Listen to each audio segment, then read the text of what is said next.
Hello everyone and welcome to my YouTube channel bio time. So आज के इस particular video में हम कवर करने वाले हैं क्लास 11th के बायोलॉजी का chapter 8 cell the unit of life. ये पार्ट 3 है। बाकी के दोनों पार्ट्स अगर नहीं देखा है तो पहले उन्हें कवर करो and then cover this part. अगर चैनल को सब्सक्राइब नहीं किया है so don't forget to subscribe. Video को लाइक करना मत भूलना। So let's begin the video. Mitochondria topic पर थे हम लोग। तो माइटोकॉन्ड्रिया आसानी से माइक्रोस्कोप पर विजिबल नहीं होता अगर वो स्पेसिफिकली स्टेन्ड ना हो तो। माइटोकॉन्ड्रिया का जो साइज़ है पर सेल में नंबर है वो डिपेंड करता है उसके फिजियोलॉजिकल एक्टिविटीज़ पर सेल्स के अंदर। शेप और साइज़ के टर्म्स में भी एक कंसिडरेबल डिग्री के वेरिएबल पे ही वो ऑब्जर्व होता है। टिपिकली ये सॉसेज शेप्ड का होता है या सिलेंड्रिकल। इसका डायामीटर है 0.2 से 1.0 mu metre, average 0.5 mu metre. इसका लेंथ है 1.0 से 4.1 म्यू मीटर। जो माइटोकॉन्ड्रिया होता है वो डबल मेम्ब्रेन बाउंड स्ट्रक्चर होता है। जैसा कि हमने प्रीवियस टॉपिक्स में भी ये समझा है कि माइटोकॉन्ड्रिया एंडोमेम्ब्रेन सिस्टम का पार्ट नहीं होता और ये डबल मेम्ब्रेनस बाउंड स्ट्रक्चर होता है जिसमें दो मेम्ब्रेन्स होते हैं, एक आउटर मेम्ब्रेन दूसरा इनर मेम्ब्रेन। इसके दो एक्वस कंपार्टमेंट्स होते हैं जो डिवाइडेड होते हैं आउटर कंपार्टमेंट में और इनर कंपार्टमेंट में। जो आउटर कंपार्टमेंट है वो कंटेन करता है लिमिटिंग बाउंड्रीज ऑर्गेनल्स का, और इनर कंपार्टमेंट जो डेंस होमोलोगस सब्सटेंस जिसमें प्रेजेंट होता है जिसे मैट्रिक्स कहा जाता है, ये इनफोल्डिंग्स फॉर्म करते हैं जिन्हें क्रिस्टे कहा जाता है। डायग्राम से समझते हैं। डायग्राम में देखो स्टार्टिंग में ये आउटर मेम्ब्रेन है, ये इसका इनर मेम्ब्रेन है, ये मैट्रिक्स है जो इनर मेम्ब्रेन में प्रेजेंट है, डेंसली होमोलोगस होमोजेनस सब्सटेंस, और ये क्रिस्टे फॉर्म कर रहा है मैट्रिक्स की तरफ। यहाँ इंटर मेम्ब्रेन स्पेस भी है। देन मैट्रिक्स की तरफ क्रिस्टे फॉर्म हो रहा है। ये क्रिस्टे जो है वो सरफेस एरिया को इंक्रीज़ करता है माइटोकॉन्ड्रिया में। और ये जो माइटोकॉन्ड्रिया है यहाँ पर एरोबिक रेस्पिरेशन होता है। ये प्रोड्यूस करते हैं सेल्युलर एनर्जी को एटीपी के फॉर्म में, इसलिए इसे पावर हाउस ऑफ सेल कहा जाता है। ये स्टेटमेंट ज़्यादातर लोगों को पता होगी, mitochondria is the power house of cell. क्यों पावर हाउस ऑफ सेल है? क्योंकि ये प्रोड्यूस करता है सेल्युलर एनर्जी को एटीपी के फॉर्म में, इसीलिए इसे पावर हाउस ऑफ सेल कहा जाता है। मैट्रिक्स, इसके मैट्रिक्स में, यहाँ पे जो मैट्रिक्स है डायग्राम में, इसके मैट्रिक्स में सिंगुलर सर्कुलर डीएनए प्रेजेंट होता है, सिंगल स्ट्रैंडेड सर्कुलर डीएनए, और कुछ आरएनए के मॉलिक्यूल्स भी प्रेजेंट होते हैं। राइबोसोम्स भी प्रेजेंट होते हैं। राइबोसोम्स का हमें पता है वो साइटोप्लाज्म के अलावा माइटोकॉन्ड्रिया में, क्लोरोप्लास्ट में और रफ ईआर में प्रेजेंट होता है। तो इसमें जो राइबोसोम प्रेजेंट होता है वो 70S राइबोसोम होता है और ये रिक्वायर्ड होता है सिंथेसिस करने के लिए प्रोटीन का। माइटोकॉन्ड्रिया फिजन से डिवाइड होते हैं। Now let's come to next topic जो कि है प्लास्टिड्स। प्लास्टिड्स लगभग सारे प्लांट सेल्स में पाए जाते हैं और यूग्लिनॉइड्स में पाए जाते हैं। यूग्लिनॉइड्स के बारे में हमने बायोलॉजिकल क्लासिफिकेशन चैप्टर में समझा था, जो कि जिसका एग्जाम्पल था यूग्लिना। ये कनेक्टिंग लिंक होते हैं प्लांटे और एनिमेलिया के, जैसे कि पता ही है आप सबको। ये ऑब्जर्व हो जाते हैं माइक्रोस्कोप में ईजिली क्योंकि इनका साइज़ बड़ा होता है। We are talking about plastids. ये स्पेसिफिक पिगमेंट्स होते हैं और ये स्पेसिफिक कलर्स प्रोवाइड करते हैं प्लांट्स को। इसके पिगमेंट्स के बेसिस पे प्लास्टिड्स के 3 टाइप होते हैं, क्लोरोप्लास्ट, क्रोमोप्लास्ट और ल्यूकोप्लास्ट। पहले क्लोरोप्लास्ट देख लेते हैं। क्लोरोप्लास्ट में क्लोरोफिल प्रेजेंट होता है जो फोटोसिंथेसिस के लिए इम्पॉर्टेंट होता है ग्रीन प्लांट्स में। ये इसमें कैरोटीनॉइड पिगमेंट्स मौजूद होते हैं एंड क्लोरोप्लास्ट में क्लोरोफिल और कैरोटीनॉइड पिगमेंट्स प्रेजेंट होते हैं। Now let's come to chromoplast. Chloroplast जो है वो लाइट एनर्जी को ट्रैप करता है फोटोसिंथेसिस के लिए, रिमेंबर। और ये जो क्रोमोप्लास्ट है ये फैट सॉल्युबल कैरोटीनॉइड पिगमेंट्स होते हैं जैसे कि कैरोटीन, ज़ैंथोफिल्स और दूसरे भी जो प्रेजेंट होते हैं इसमें। ये प्लांट को येलो, ऑरेंज या रेड कलर प्रोवाइड करता है। अब आते हैं ल्यूकोप्लास्ट पर। ल्यूकोप्लास्ट जो होते हैं वो कलरलेस प्लास्टिड्स होते हैं। वो शेप और साइज़ में वेरी कर सकते हैं और न्यूट्रिएंट्स को स्टोर करते हैं। वो उनका यही फंक्शन है, न्यूट्रिएंट्स को स्टोर करते हैं।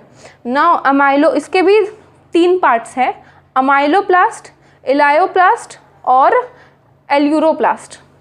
जो अमाइलोप्लास्ट है वो कार्बोहाइड्रेट्स को स्टोर करता है, यानी स्टार्च को, जैसे कि पोटैटो में। और इलायोप्लास्ट जो ऑयल्स और फैट्स को स्टोर करता है। Then comes to aleuroplast. Aleuroplast क्या करता है? प्रोटीन को स्टोर करता है। अब आते हैं क्लोरोप्लास्ट के स्ट्रक्चर पे। जो क्लोरोप्लास्ट है वो प्लांट्स, ग्रीन प्लांट्स में मीज़ोफिल में पाया जाता है। मीज़ोफिल सेल्स में, लीव्स के मीज़ोफिल सेल्स में क्लोरोप्लास्ट प्रेजेंट होता है। ये लेंस शेप्ड का होता है या ओवल, स्फेरिकल, डिस्कॉइड और रिबन लाइक ऑर्गेनल्स के टाइप में भी हो सकता है। इसका लेंथ वेरी करता है 5 to 10 म्यूमीटर और विड्थ होता है 2 to 4 म्यूमीटर। इसका जो नंबर है वो वेरी करता है। अगर क्लेमिडोमोनास में है तो एक सेल में एक प्रेजेंट होगा, और अगर ग्रीन एल्गी में है तो 20 to 40 पर सेल मीज़ोफिल में प्रेजेंट होगा। ये जैसे कि माइटोकॉन्ड्रिया है तो वैसे ही क्लोरोप्लास्ट भी डबल मेम्ब्रेन बाउंड ऑर्गेनल है, और ये क्लोरोप्लास्ट भी एंडोमेम्ब्रेन सिस्टम का पार्ट नहीं होता। और इनर, यहाँ पे पहले स्ट्रक्चर इसको समझते हैं डायग्राम में। सेक्शनल व्यू ऑफ क्लोरोप्लास्ट, ये बाहर की तरफ, ये आउटर मेम्ब्रेन, ये इनर मेम्ब्रेन। इसको डिटेल में समझने के लिए ये इसमें गिवन है कि जो इनर क्लोरोप्लास्ट मेम्ब्रेन होता है वो लेस परमिएबल होता है, और जो स्पेस लिमिटेड होता है इनर मेम्ब्रेन का उसे स्ट्रोमा कहा जाता है। और जो ये ऑर्गेनाइज्ड फ्लैटन्ड मेम्ब्रेनस स्ट्रक्चर्स नज़र आ रहे हैं डायग्राम में, उन्हें थाइलाकॉइड्स कहा जाता है, जो स्ट्रोमा में प्रेजेंट होता है। और अगर ये थाइलाकॉइड्स अरेंज हैं स्टैक्स में तो वो पाइल ऑफ कॉइन्स की तरह नज़र आते हैं। यहाँ पे एग्जांपल के तौर पे मैं समझाती हूँ आपको। ये कॉइन्स हैं, ये कॉइन्स, ये जो कॉइन्स हैं ये फॉर्म कर रहे हैं ग्रेना। अगर ये इकट्ठे हैं तो ये ग्रेना फॉर्म करेंगे। अगर इसका एक सेगमेंट का बात करें तो ये थाइलाकॉइड है, और अगर सारे इकट्ठे हैं तो ये ग्रेना फॉर्म करेंगे। तो ये एक फ्लैट मेम्ब्रेनस ट्यूब्यूल से कनेक्टेड होते हैं, जिसे कहा जाता है स्ट्रोमल लेमिले।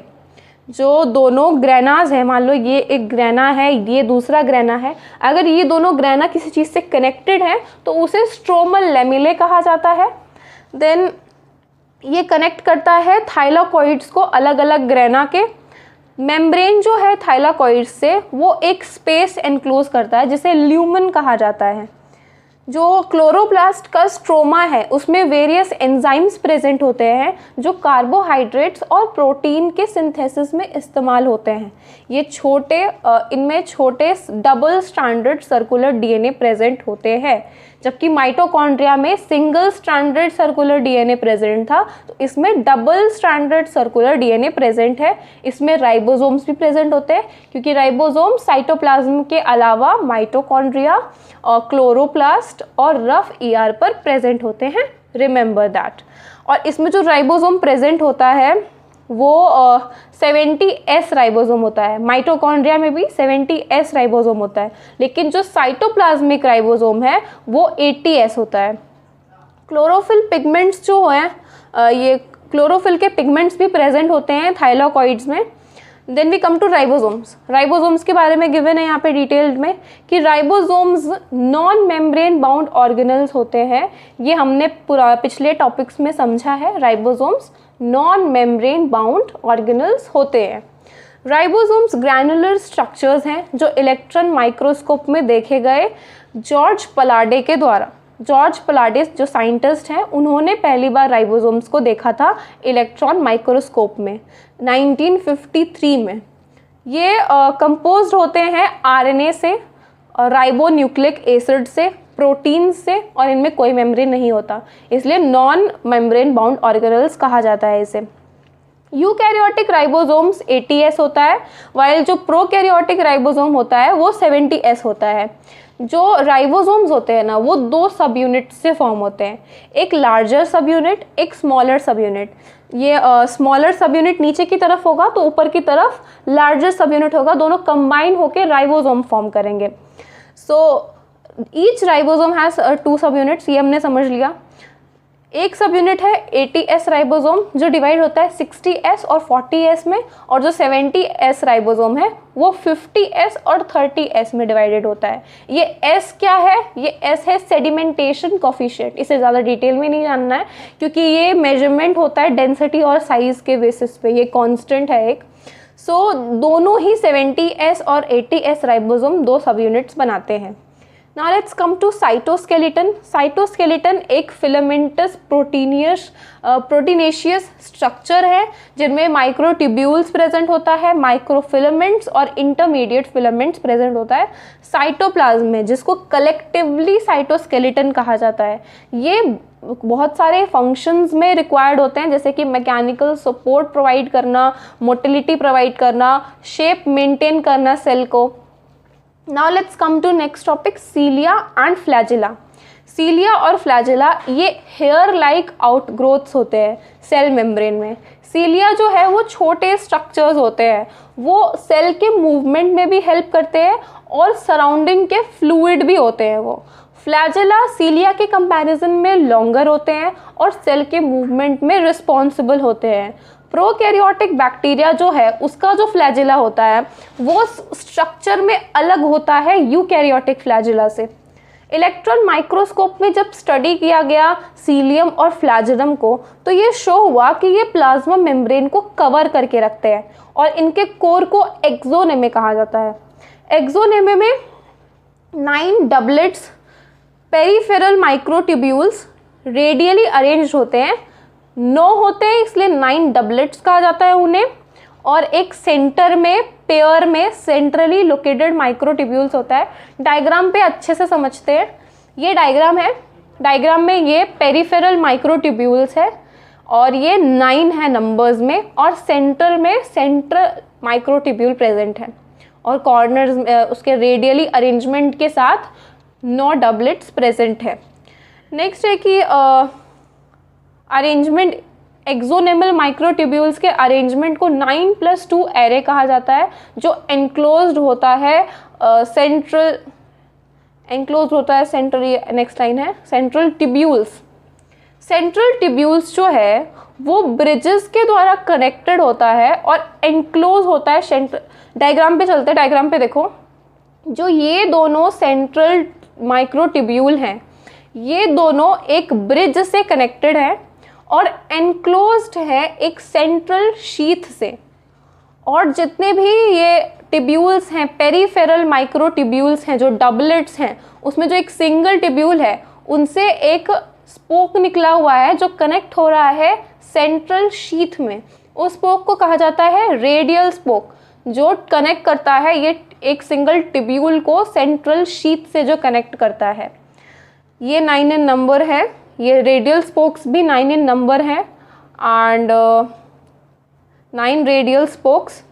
पेरिफेरल डबलेट्स जो है वो लिंकर्स से इंटरकनेक्टेड है। ये पेरिफेरल माइक्रोट्यूब्यूल्स ये कनेक्टेड है देखो इंटर डबलेट ब्रिज से, ये भी आपस में जो 9 पेरिफेरल माइक्रोट्यूब्यूल्स है जो 9 डबलेट्स हैं वो भी कनेक्टेड है एक दूसरे से इंटर डबलेट ब्रिज से, या फिर लिंकर्स भी कह सकते हैं उनको। दोनों ही सीलियम और फ्लैजेलम ये एमर्ज करते हैं, एक सेंट्रियोल लाइक स्ट्रक्चर फॉर्म करते हैं जिसे बेसल बॉडीज भी कहा जाता है। So that is it for this video. आगे के टॉपिक्स नेक्स्ट पार्ट में कवर अप होगा। सब्सक्राइब करना मत भूलना चैनल को, और वीडियो को लाइक करके जाओ। पिछले पार्ट्स नहीं देखे हैं तो ज़रूर से देखो, वो भी इम्पॉर्टेंट है। So thank you very much.